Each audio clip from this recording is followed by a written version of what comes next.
From SBI's Executive Briefing Center in Dallas, Texas, the most watched and listened to content in B2B sales and marketing, it's the SBI Podcast with your host, Matt Shares. Welcome to SBI TV, a weekly show dedicated to helping you make your number.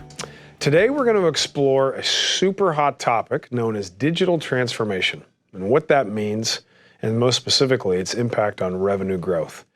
To say this is a hot topic would be the understatement of the day. I'm your host, Matt Shares. I'm the CEO of SBI. Joining me in the studio is Scott Santucci. Scott is the CEO of Growth Enablement Ecosystems. So first off, Scott, welcome to the show. Good to see you. Thank you. Thank you for having me. Yeah, known each other for a long time. That's right. Always admired your point of view. So Scott and I are going to have a really interesting journey, and we're going to spend some time talking about this topic of digital transformation. For those of you that are out there that are watching or listening, and you don't want to miss what we cover on our weekly show, if you want to access our content library, you're an iPhone user, you just download the SBI app by going to the Apple App Store, search for Sales Benchmark Index. You can then use the iPhone notifications to have our content customized to you, get it as you want it, and have it on your commute, your travel, or even part of your workout routine. So I'm really excited to have Scott here. He's a CEO who came up through sales and marketing, which is great. He's executed on digital strategy, and I think he's uniquely positioned to talk through the impact of digital strategy on revenue growth. His perspective, I believe, can really help you drive clarity as you develop your digital strategy. So Scott, I guess, knowing your background, starting at Forrester, what you've created, right, with the Sales Enablement Society, what you're doing now in your own individual work, maybe just talk a little bit about your background with some specifics. Sure. And then a little bit about Growth Enablement Systems, and then we'll jump into the show. Sure. I think a lot of my journey starts when I was a VP of Sales and Marketing. Yep. And as we all know, making the number is hard, and it doesn't get any easier when the board of directors has points of view for you. Yep. And when you're in a state of change, learning about how to change and how to get the supply chain behind you and all the other parts orchestrated is very, very challenging. Yep. So having had the opportunity to move from that to joining Forrester, what I had the luxury of being able to do is just get immersed in about what buyers think.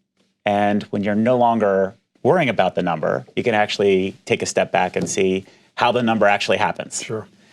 And I always like to work backwards from starting with the wallets, the budgets of folks. So I got a chance to work with, interview over 400 different executive level buyers. Yep. And the gap between where sales and marketing is today and where buyers want to go, yep, it's diverging. Yep. Then after Forrester, you get a lot of theoretical things, and we joked a little bit about this in the prep beforehand. Sure. You get this impression because more people know me as an analyst than they know me as a human being. So you get this rap of being theoretical. So the Sales Enablement Society really came out as an opportunity to experiment with some of these ideas, experiment with digital, experiment how things work, and it grew. It started out as a local chapter, and the motivation behind a lot of that was my friend Jill Rowley was encouraging me to get into digital, and I was, what the heck's the point? Yep. It's just LinkedIn. It's people talking at each other, right? Yep. It's grandma posting cookie recipes and things like that. Who cares? But I'm telling you, I'm sort of transformed on digital transformation, if that's a thing. Yep. So I put something out there. We had a local meetup group, had a lot of different meetings in the DC area, and just through LinkedIn, just through social, with no budget, all volunteers, we grew the Sales Enablement Society from nothing to where there's 56 chapters today in 14 countries. There are over 5,000 members. The members built an exchange, a platform that's enterprise class, that's better than a content management platform in most companies, and has conferences, and it's getting ready to do this third conference this year. All of those things blew me away and helped me shape what I'm learning from an academic or a consulting perspective to what it is today. So now what do I do is with Growth Enablement Ecosystems, sort of that's the idea of the company. Figure out how to grow and unblock a lot of the existing mindsets. Yep. So that's my background. Wonderful. Well, so I think as Scott and I jump into segment one, and just to help with definitions, we're going to unpack what is a digital strategy. So Scott, if we normalize for the viewers in the audience, there's lots of people out there that talk about digital strategy. I've got to become more digital. How do I become more digital? It's coming at us in the consulting work that we do, but it's also very misunderstood. Yes. There's a few big terms that are misunderstood. It's one of those.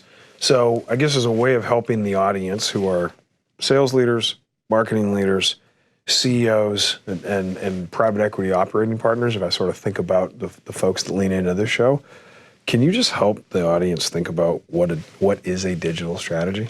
Sure. And to do that, I think what I'm going to do is I'm going to share my journey of how I figured it out to get clarity. When I was working at Forrester, Forrester published a lot about digital disruption, about the cloud, and frankly, I was covering sales and sales enablement. I was a little cynical about it, to be honest. I thought it was a lot of hype. Yep. And here is the research that I did that made my jaw drop. In 2008, I went and looked at who the 7 most valuable companies were on the planet. And their total market cap is $1.8, $1.9 trillion at that time, which is a lot of money. 7 companies. Yeah, sure. But the composition of those companies were Exxon, were Walmart, some Chinese companies, none of them digital, all brick and mortar. Yep. Where are we today? Today, the combined market cap of the 7 most valuable companies in the world is $5.4 trillion. If we frame that, 7 companies combined, if they were a country, would have a greater gross domestic product than where you're from. The whole gross domestic product of Canada.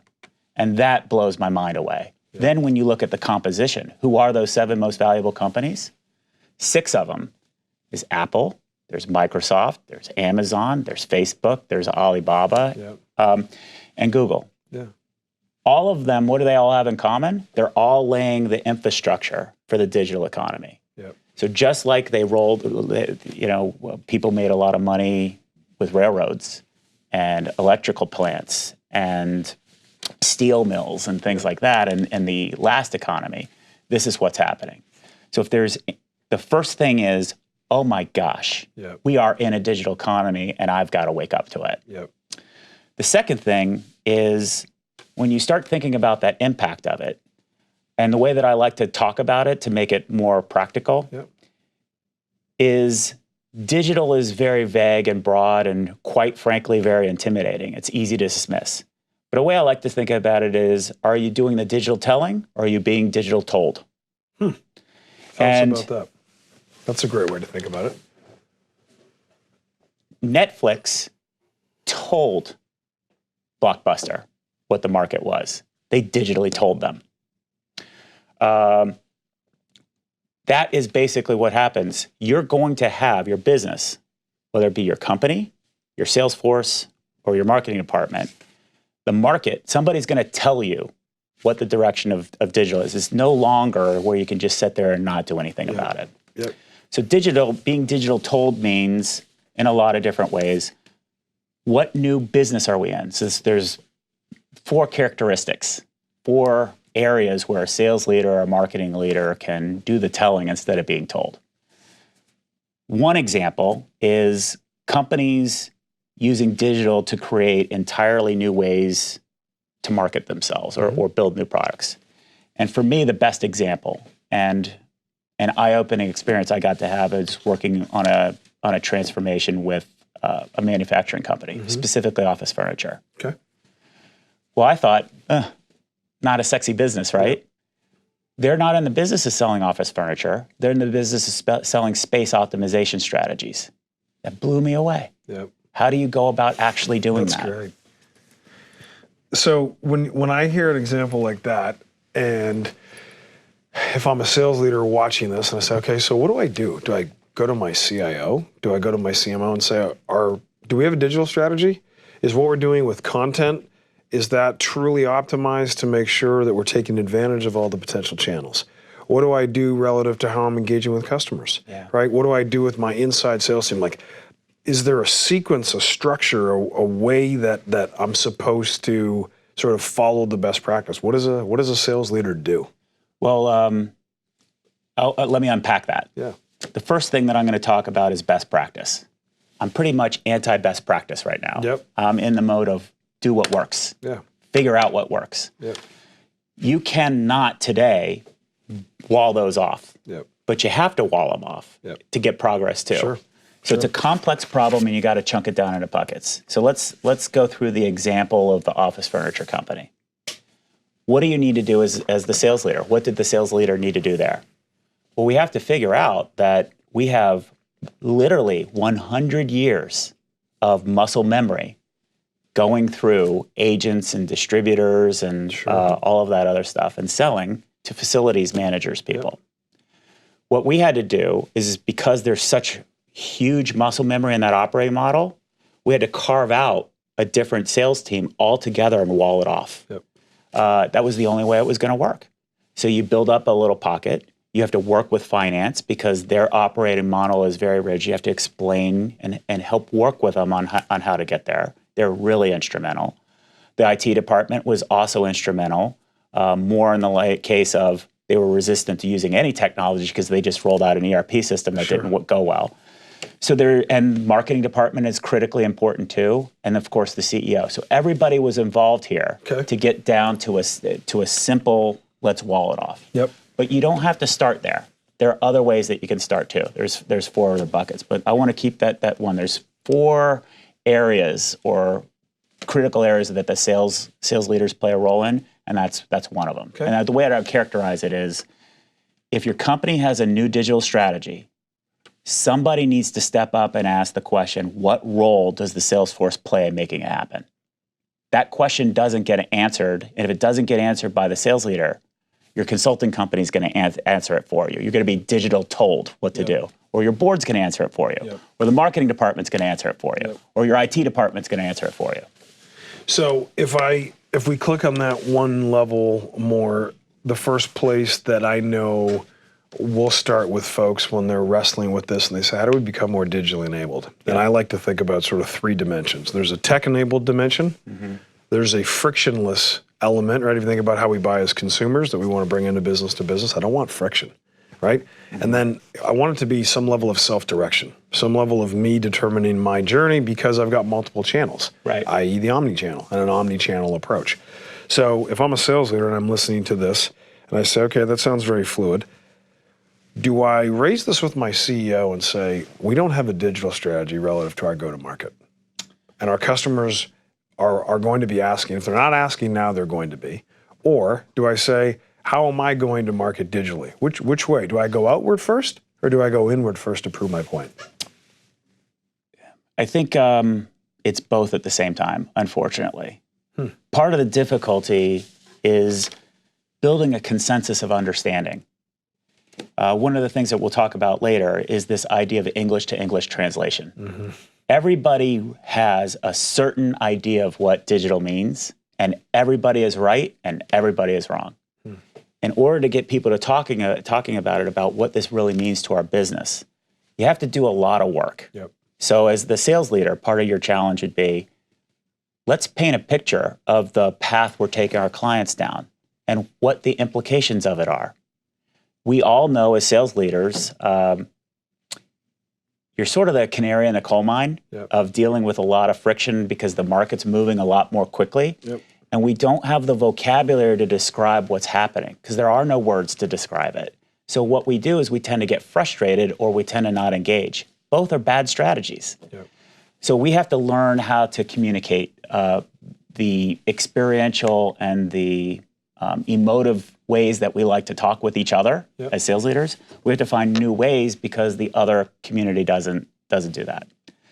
So I think that's one. I think another thing that's really important is how to reach out to the infrastructure. Take some time to understand how things actually work. I think a big miss that a lot of sales leaders do is they don't understand as well as they could the massive implication and burden that's on the finance department about revenue recognition. And when you start moving into new business models, the pressure about how we're going to account for it, how we're going to productize it, what SKUs that we put in place, They're worried about not going to jail. Yep. They're not worried about, oh, now that we have 40,000 or 4 million SKUs in our CRM system and the pricing problem it's going to create. Yep. So if you would have empathy for that and say, I understand where you're coming from.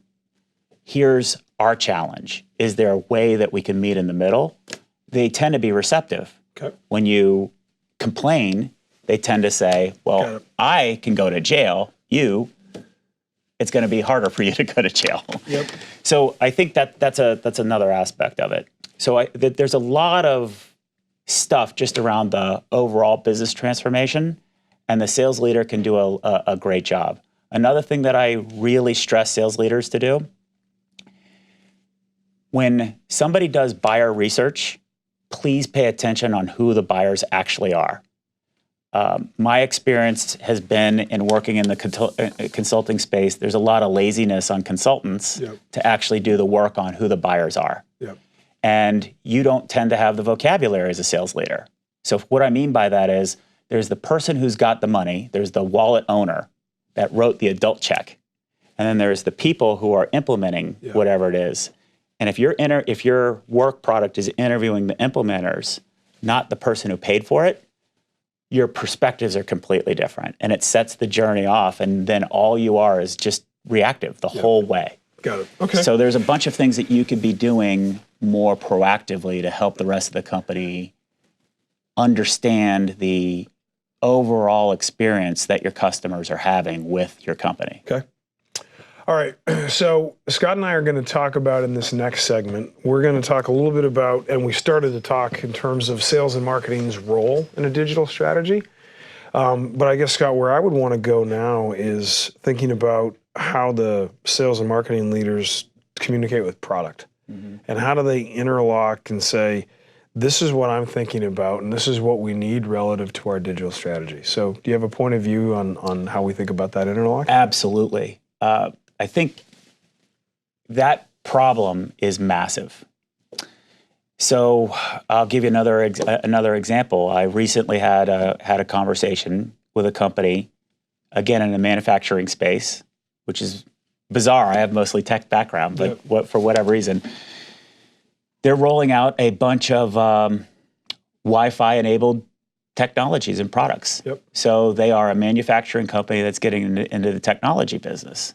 And their perspective of what a product is radically different than the perspective of what a product is in a tech business. So introducing the vocabulary, introducing pricing strategies, introducing intellectual property rules and business models there. When you say that these things are important, the first reaction is, that's too complicated, and you get met with a lot of aggression. Yep. But if you don't have a way to connect the dots between the ways that people are going to be consuming what it is that you're doing, how you have to communicate it, and then how you actually do it. If you can't connect those three dots, it doesn't work. It just doesn't work. It gets too complicated and you're back to silos again. Okay. So I think that's one tip on how to address that. So then, and then thinking about adoption, and you had talked about stakeholders in the earlier segment of a broad cross-functional conversation, including the board. What about adoption in terms of people saying, yeah, we're talking about having a digital strategy, but how do we actually get adoption and change the way we do things? So what I want to do is I want to click down for the major business transformation part to making, having some smaller wins, breaking that big thing down into smaller elephants, but they're still elephants. Sure. I see that there's three ways that a sales leader can work just within their own purview and not have to involve strategy teams. So one way is to modernize the whole sales force. Yep. Right? Okay.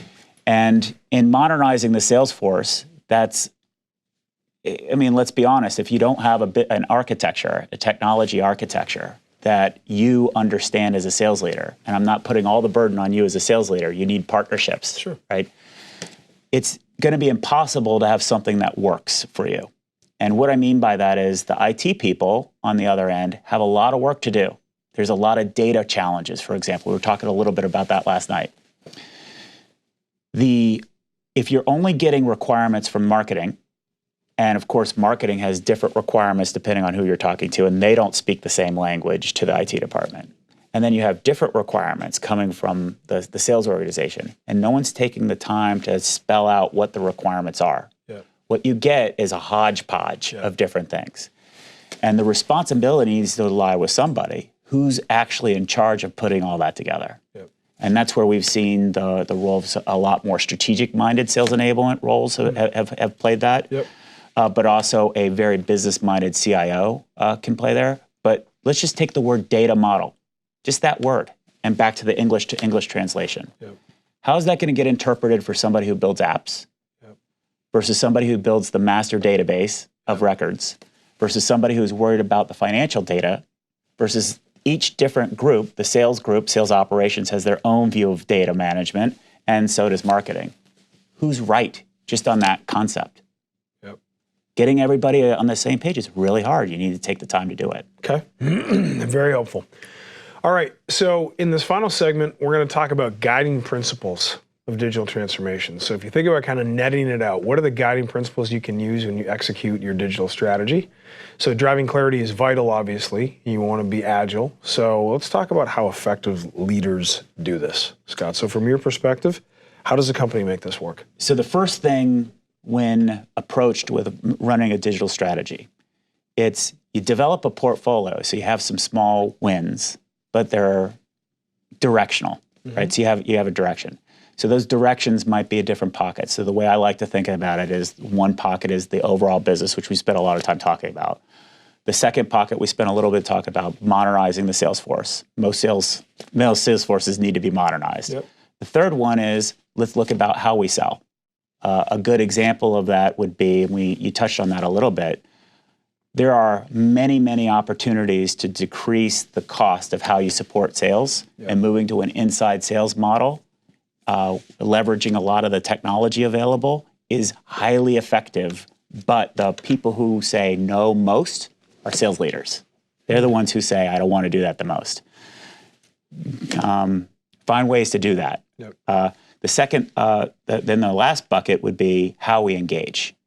This is looking at how to do content in a completely different way. I'm not talking about just the management or omni-channel, that's all the manufacturing of it. Yep. I'm talking about the production of content. Yep. Who actually is going to create video? How are we going to use it? What voice should we put it in? Yep. How do we let salespeople communicate directly? How do we let all the different assets going? So the first part is get really, really, really, really clear. That's number one. Number two, regardless of which bucket you're focusing on, make sure the experience of the people that make it happen is factored in first and foremost. Okay. It is very easy to get theoretical. We were doing a little bit about that last night, about digital. Yeah. Super easy. The terminology is changing. You can get intimidated. At the end of the day, work backwards from the human beings doing it. For example, if we're modernizing our sales force, if we don't know how salespeople work, and it's not just salespeople in aggregate, it's specific roles within sales. You have to be role specific because their jobs are different, and figuring out what their experiences are and then what the experience on the other end is a paramount issue, and people don't do that. I think to wrap a bow around this segment, what I heard you say, if you think about the clarity of these guiding principles, the way you've approached it, not only you got the customer view, you've got the internal salesperson view, but you've got the support ecosystem that has to make it happen. Mm-hmm. And then this clarity that everybody sort of moves horizontally, right, together as opposed to working in a siloed fashion. I like that a lot. It's together. Yeah. So you have to lead. As a sales leader, you have to lead. Yep. You need to be doing the digitelling. Yep. Yeah. Or else you're going to be digitold. Yeah. But very good. You cannot do it yourself. Yep. So what happens if you do none of this, you are digitold, and you're left executing somebody else's strategy, no one even realize it. But in the digitelling, it's not do it my way or the highway. You can't do it command and control either. You have to be inclusive, and you have to bring people in with you. But it's I think to put an exclamation point on your point is it's customer driven. The customers are signaling with their wallets and their emotions how they want to be engaged with. So you can call it a digital strategy, you can call it a customer first strategy, you can call it an experience strategy. It's a mechanism and a channel through which you want to engage with a customer. I think you're right. I think to add to that, in the B2B world, people tend to not focus on the experiences of who specifically those buyers are, because they work in an agreement network, and it's not a static journey. It's a it's a flow, and then also not understanding the experience of the sellers. Yep. And they are as much a part of the experience as the products are. Yep. There's a lot of data to back that up. Yeah. Awesome, man. Great show. Great insight. Meaty topic. So for those of you out there, hopefully Scott and I added some clarity to how you're thinking about your digital strategy.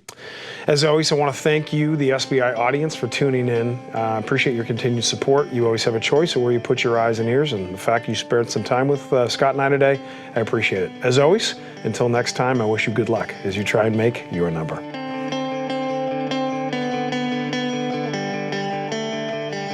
This has been the SBI Podcast. For more information on the studio, SBI's Executive Briefing Center, our team, or to schedule a workshop, please visit salesbenchmarkindex.com.